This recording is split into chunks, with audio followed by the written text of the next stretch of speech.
क्यों मेक्सिको का 82% हिस्सा खाली पड़ा है। ये है मेक्सिको, दुनिया का 14th लार्जेस्ट कंट्री, जो लगभग 1.9 मिलियन स्क्वायर किलोमीटर्स में फैला हुआ है। ये इतना बड़ा है कि इसमें स्पेन जैसे करीब 4 देश समा जाएंगे। लेकिन आज की तारीख में 82% मेक्सिको खाली पड़ा हुआ है।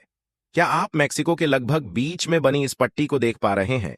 मेक्सिको की लगभग 51% लोग सिर्फ इस पट्टी में रह रहे हैं, जो कि पूरे मेक्सिको का सिर्फ 18% हिस्सा ही है। लेकिन इतना सब होते हुए भी क्यों ऐसा कहा जा रहा है कि आने वाले समय में मेक्सिको एक सुपर पावर बन सकता है? चलिए जानते हैं इसके पीछे की पूरी कहानी। और अगर वीडियो पसंद आए तो वीडियो को लाइक जरूर कीजिएगा। 1895 में मेक्सिको की जनसंख्या लगभग 12.7 मिलियन थी, जो कि आज की जनसंख्या से बहुत ही ज्यादा कम है। लेकिन आपको बता दें कि एक चीज तब भी वैसी ही थी और आज भी लगभग वैसी ही है, वो है ये पट्टी। उस समय भी मेक्सिको के करीब 55% लोग इस छोटी सी पट्टी में ही रहते थे और आज भी लगभग 51% लोग इसी पट्टी में रहते हैं। लेकिन यूएसए के इतना करीब रहने के बाद भी दोनों देशों में काफी अंतर नजर आता है। जहां 1895 में यूएसए के लोग पूर्वी कोस्ट के इन शहरों में ज्यादा रहते थे, वहीं आज के समय में यूएसए के मोस्ट लिव्ड सिटीज बदलकर वेस्ट कोस्ट पर शिफ्ट हो चुकी है। वहीं मेक्सिको में इसका एकदम उल्टा हुआ है। मेक्सिको की जनसंख्या इन्हीं कुछ शहरों में ज्यादा रहने लगी। इसका कारण है मेक्सिको की खतरनाक जियोग्राफी। सबसे पहले बात करते हैं मेक्सिको के क्लाइमेट की। मेक्सिको के नॉर्दर्न पार्ट का लगभग पूरा एरिया रेगिस्तान से ढका हुआ है, जहां बहुत ही ज्यादा गर्मी और पानी की कमी है। इस एरिया में खेती करना बहुत ही ज्यादा मुश्किल है, जो कि किसी भी बड़ी जनसंख्या को सस्टेन करने के लिए बहुत ही ज्यादा जरूरी है। वहीं मेक्सिको के सदर्न पार्ट का एरिया रेन फॉरेस्ट और जंगलों से भरा हुआ है, जिसमें किसी सिविलाइजेशन का सस्टेन करना बहुत ही मुश्किल है।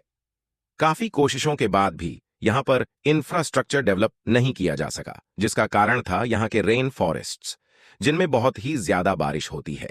इसके अलावा इन जंगलों में रोड और इंफ्रास्ट्रक्चर तैयार करना बहुत ही ज्यादा कॉस्टली भी है और इसीलिए आज तक मेक्सिको के सदर्न बॉर्डर पर सिर्फ 8 ही रोड बनाए गए हैं, जो मेक्सिको को ग्वाटेमाला और बिलीज से कनेक्ट करते हैं।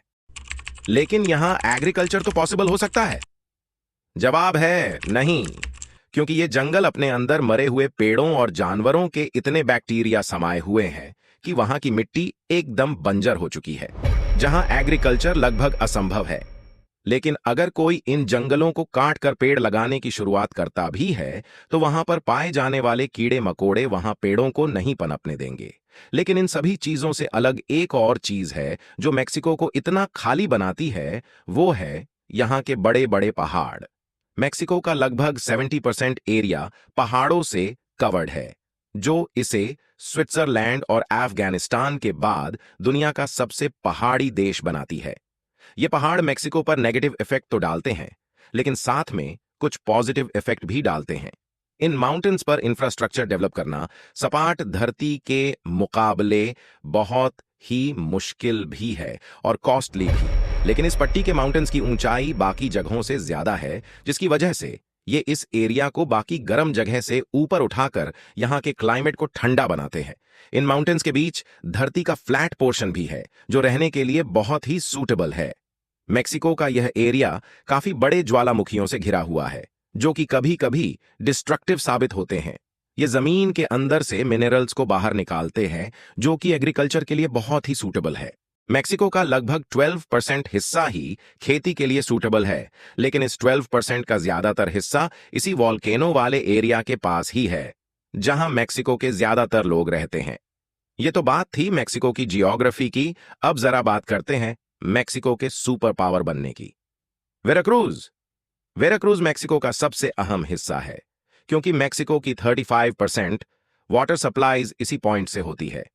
यही वो जगह है जहां से स्पेनिश अमेरिकन और फ्रेंच आर्मी मेक्सिको में एंटर कर पाई थी। वैसे मेक्सिको सिटी के पास ऊंची ऊंची माउंटेन रेंज है, जो मेक्सिको को एक्सटर्नल अटैक से बचा लेती है, लेकिन साथ ही ये रेंजेस मेक्सिको के कोस्टल एरिया को बचाने में फेल भी हो जाती है।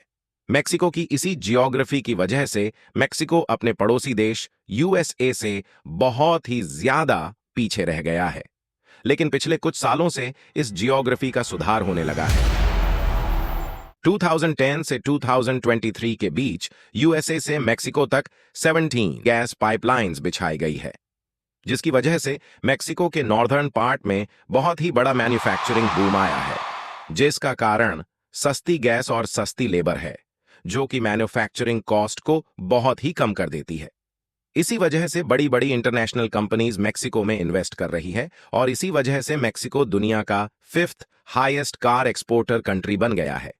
और यह भी देखा गया है कि मेक्सिको ने यूएस ट्रेड्स के मामले में चाइना तक को पीछे छोड़ दिया है। कहा जा रहा है कि अगर मेक्सिको इसी तरह ग्रो करता रहा तो आने वाले करीब 20 सालों में मेक्सिको वर्ल्ड की 7th बिगेस्ट इकोनॉमी बन जाएगा और साथ ही यहां का पॉपुलेशन पैटर्न भी चेंज हो जाएगा।